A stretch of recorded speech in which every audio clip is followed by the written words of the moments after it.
What happened in the Bulls' latest game was nothing short of unbelievable, sparking heated debate among fans and experts alike. The Bulls, who were cruising through the URC season unbeaten, suffered their first defeat at the hands of the Scarlets, losing 23-22.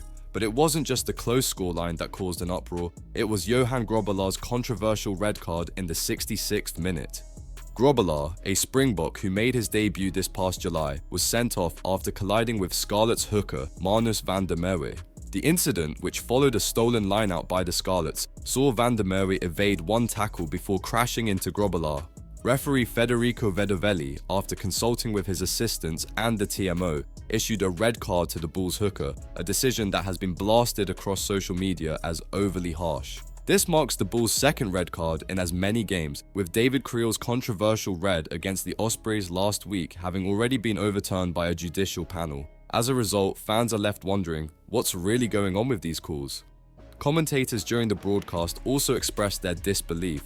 One stated, "That was a harsh call, there were a lot of moving parts," and many viewers agreed with that assessment. Bulls director of rugby, Jake White, was clearly frustrated after the game and is already preparing for yet another disciplinary hearing. Well, look, I'm on a similar case. I mean, bottom line is, I don't think that was a red card.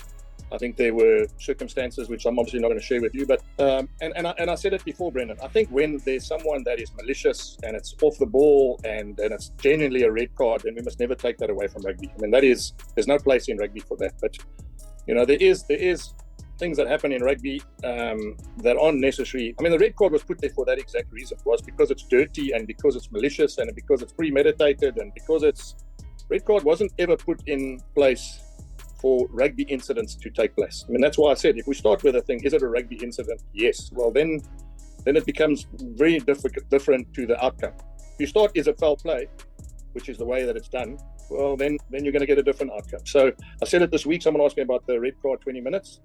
You know, now what will happen is you'll get an orange card because the orange is closer to red and it's not a yellow. So then what we could do is go, yellow is 10, orange is 15, and red is 20. And I don't think that makes it easier for a referee. I think it makes it more difficult. A red card is simple. It's red.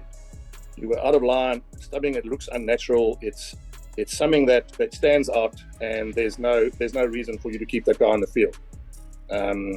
So yeah, that's just it's a late night Friday evening resume of what I'm thinking is going to happen. And but to answer your question, I will look at that and I will fight for the player, because the one thing you must also understand, and I'm talking a lot, but players don't want red cards next to their name, Brendan. They don't want, when you look at his record, that he's got red cards, and it doesn't matter whether you go, okay, I accept the red, because it never goes away.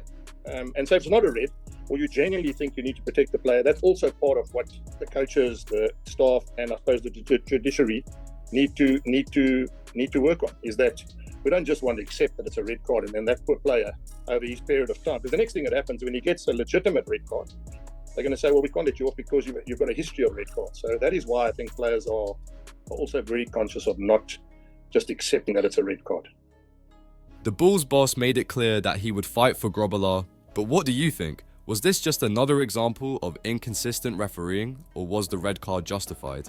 Should the Bulls be concerned about these recurring cards, or is it simply bad luck? Drop your thoughts below and don't forget to subscribe to Green and Gold Army News for more updates.